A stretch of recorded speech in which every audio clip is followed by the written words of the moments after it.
महाराष्ट्र राज्य जिल्हा परिषद महिला परिषद संघटना संलग्न CITU ह्या संघटनेनं 1 जुलै 2025 पासून काम बंद आंदोलन केलेलं आहे आणि आजही सुरू आहे। त्याचप्रमाणे आम्ही 11, 12, 13 ऑगस्ट 3 दिवसाचा मुंबई आझाद मैदान मध्ये आंदोलन केलं, परंतु सरकार आमच्या मागण्याकडे लक्ष देत नाही। त्याकरिता आम्ही राज्यव्यापी आंदोलन महाराष्ट्रामध्ये आज सर्व जिल्ह्यामध्ये 1 दिवसाचा धरणे आंदोलन केलेला आहे।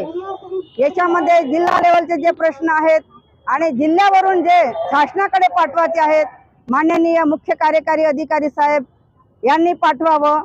तसेच आम्हाला महिन्याला 3000 रुपये रोज महिना मिळतो आणि दिवसाला 100 रुपये रोज असे याच्यामध्ये आम्हाला केंद्र सरकार 100 रुपये देतो आणि राज्य सरकार 2900 रुपये देतो, म्हणजे कुल आम्हाला 3000 रुपये महिना मिळतो। आज आरोग्यासारख्या विभागामध्ये स्वच्छतेचे काम आम्ही करतो, आमच्या सिस्टरला मदत आम्ही करतो, परिसर स्वच्छता तर आमच्याकडे लक्ष देत नाही आणि त्यासाठी आपण आमचं आंदोलन सुरू ठेवलेलं आहे।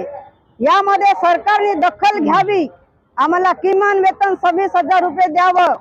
आज आम्ही महाराष्ट्रामध्ये 10,673 महिला कार्यरत आहोत, परंतु चर्चा करतात, सरकार आमच्याशी चर्चा करतात, प्रस्ताव तयार करतात, पण तो वित्त विभागामधून प्रस्ताव फेटाळला जातो आणि आम्हाला कुठल्याही प्रकारचा न्याय मिळत नाही। आज महिला भगिनी 3000 रुपयावर काम करताना त्यांच्या सुद्धा डोळ्यात अश्रू येतात की आज झपाट्याने महागाई वाढलेली आहे।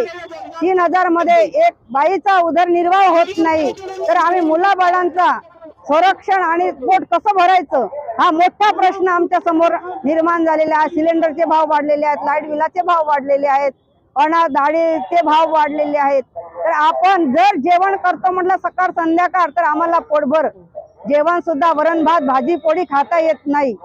तर यामध्ये सरकारने लक्ष घालून ह्या महिला परिचारांना किमान वेतन देण्याची तरतूद करावी। आज तुम्ही सर्व कर्मचाऱ्यांना पगार वाढवलेले आहे, मग का तुम्ही या महिला परिचाराकडे दुर्लक्ष का केलं?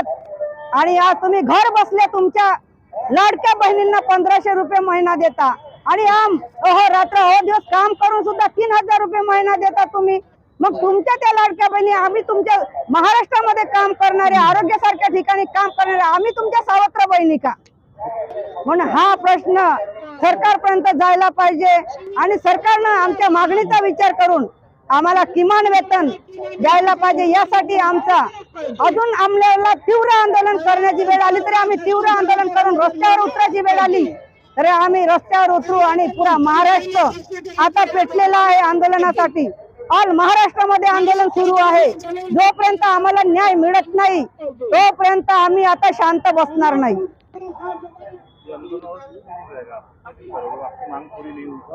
जब तक हमारी मांग पूरी नहीं होगी तब तक शुरू रहेगा।